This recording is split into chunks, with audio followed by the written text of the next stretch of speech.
Okay, so this presentation should be a little under 30 minutes. It's a little bit different format. There's a short video I'll show you if we get time. What time is it right now? Oh, you got a clock back there. Okay, I'm still good. Yep. So this is about personal environmental commitment. We do this presentation every few years as part of our environmental training. It's more about just the status of the environment, and it talks a little bit about, it connects what we're doing as a company and why we're doing it to, I guess, provide value in what we're doing.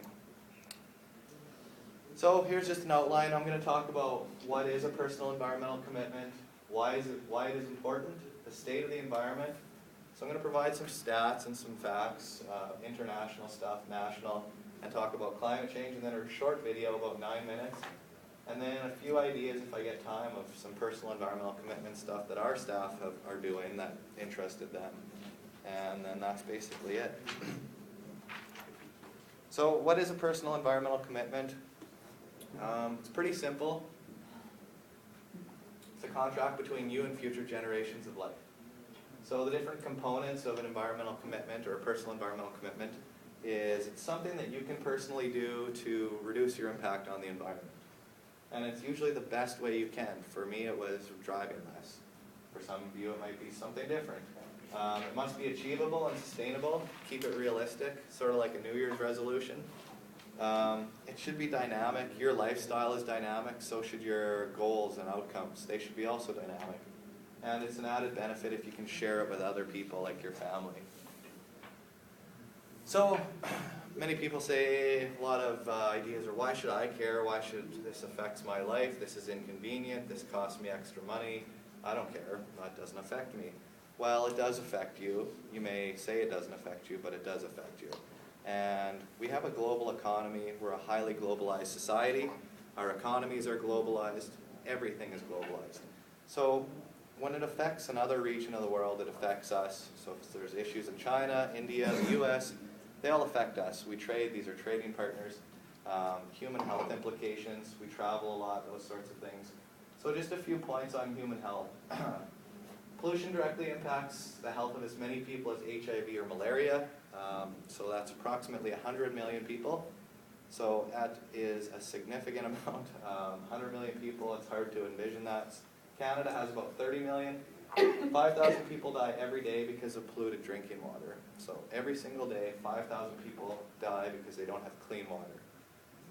And that's not because lack of water, lack of clean water. 46% of lakes in the US are too polluted for healthy aquatic life, for swimming or fishing.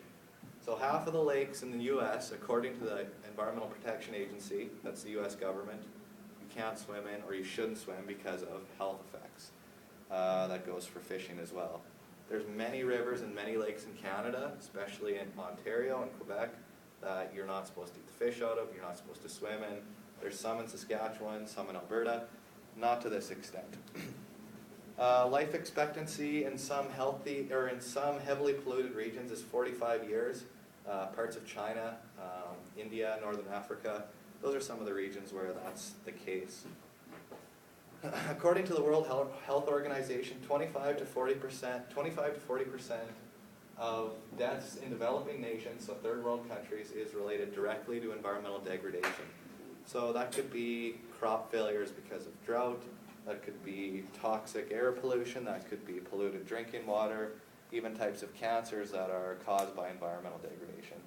And this is an interesting one. This one's out of Europe. Here's the sources. This Environmental Protection Agencies of the States, Blacksmith Institute, it's a research institute. And this one's World Health Organization, which is the United Nations. 1/3 of male fish in Britain are knowingly undergoing a sex change.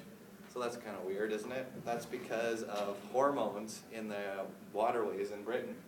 And that's largely the result of so many people, a lot of birth control and hormone products ending up in fresh water, and it's affecting the way the fish reproduce.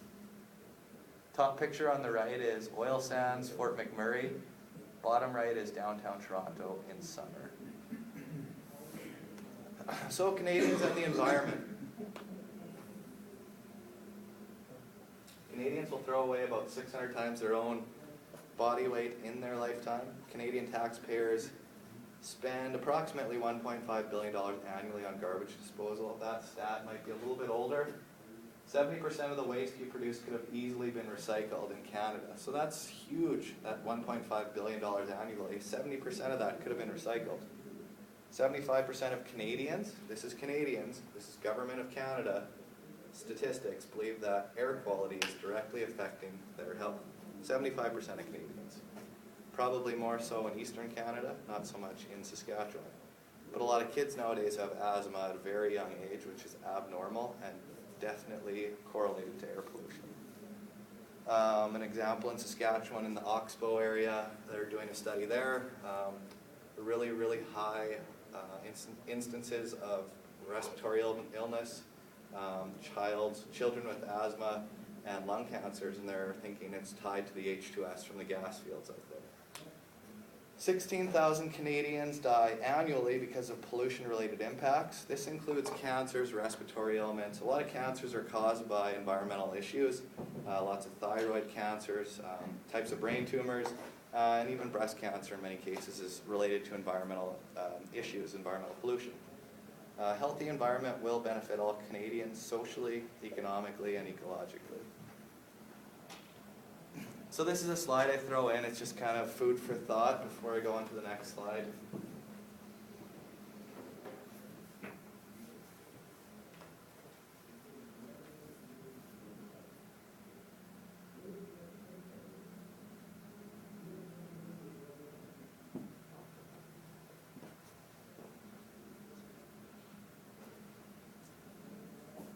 So what do you guys think?